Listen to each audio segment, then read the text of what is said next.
हिंदू धर्म में बहुत सारे त्योहार का बहुत मान्यता है और इसमें से सबसे महत्वपूर्ण त्योहार है रंग का त्योहार जो कि होली है।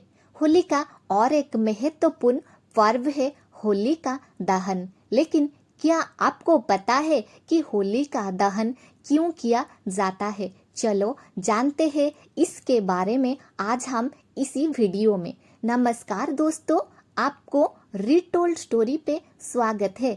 अगर आप हमारी चैनल पे नए हो तो चैनल को सब्सक्राइब कर देना और वीडियो को लाइक भी कर देना। पौराणिक कथा के अनुसार भगवान विष्णु के सबसे प्रिय भक्त थे भक्त श्रेष्ठ प्रहलाद, जो कि राक्षस राज हिरण्यकशिप और उनके पत्नी कयाधु के पुत्र थे। हिरण्यकशिप नहीं चाहते थे कि प्रहलाद भगवान विष्णु जी की पूजा करे। इसके पीछे एक लंबी कहानी है। चलो जानते हैं क्या है ये कहानी। राक्षस राज हिरण्यकशिप अमर होने के लिए बहुत प्रयास कर रहे थे, इसीलिए वो ब्रह्मदेव को कठोर तपस्या कर रहे थे और उसके ये कठोर तपस्या में प्रसन्न होकर ब्रह्मदेव ने वरदान के रूप में उनके 5 इच्छा पूर्ण किया कि वो ब्रह्मदेव के द्वारा बनाया गया किसी भी प्राणी के हाथ में नहीं मरेगा, किसी भी हथियार में भी नहीं मरेगा, मनुष्य और जानवर के द्वारा भी नहीं मरेगा, देव या असुर के द्वारा भी नहीं मरेगा और वो आकाश या पृथ्वी पर भी नहीं मरेगा और वो सारा सृष्टि में एक ही भगवान कहलाएगा और वो शासक बनकर सारा सृष्टि पर सारा पृथ्वी पर शासन करेगा। और उसके बाद ये वरदान प्राप्त होने के बाद वो सारा सृष्टि में उत्पात मचाने लग गया और खुद को भगवान मानना लग गया। बिना दोष से सबको दंडित करना शुरू कर दिया और सबको मजबूर किया उसको भगवान के रूप में पूजा करने के लिए। लेकिन उसके अपने पुत्र प्रहलाद ने उसको भगवान के रूप में पूजा करने से इनकार कर दिया। वो उसको भगवान के रूप में स्वीकार ही नहीं किया, क्योंकि प्रहलाद ने भगवान विष्णु जी के सबसे प्रिय भक्त थे और भगवान विष्णु के प्रति समर्पित थे।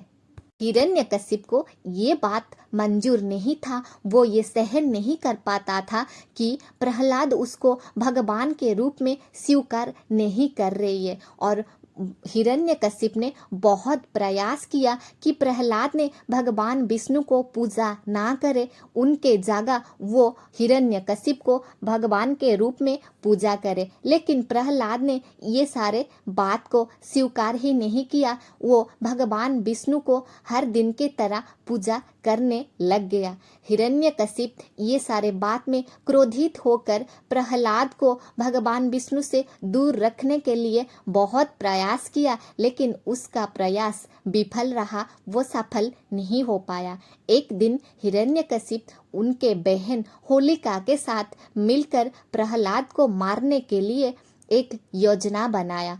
होलिका जो थी हिरण्यकशिप की बहन, वो भगवान ब्रह्मदेव से वरदान प्राप्त की थी कि वो आग में जल नहीं सकती, आग उनको जला नहीं सकती। इसीलिए जो छोटा बच्चा प्रहलाद था, हिरण्यकशिप ने अपने ही पुत्र को अपने बहन की गोद में बिठाकर आग के अंदर घुसा दिया कि उसमें प्रहलाद मरकर भस्म हो जाएगा, जलकर भस्म हो जाएगा और सारा पृथ्वी पर उनको भगवान के रूप में ना स्वीकार करने के लिए कोई नहीं बचेगा। लेकिन भगवान विष्णु के भक्त को कन्हा मार सकता है। इसीलिए होलिका जो थी प्रहलाद को गोद में बिठाकर आग के अंदर घुस गई, लेकिन उसमें से होलिका जलकर भस्म हो गई। लेकिन भक्त श्रेष्ठ प्रहलाद को कुछ भी नहीं हुआ, वो ऐसे आग से बाहर निकल आई जैसे घुसी थी।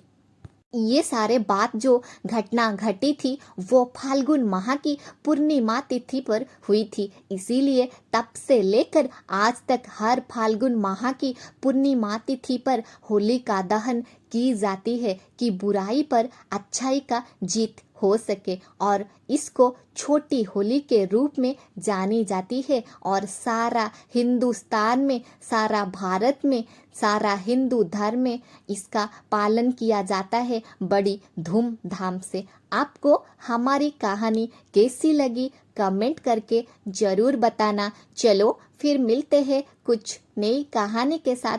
तब तक जय भगवान विष्णु की।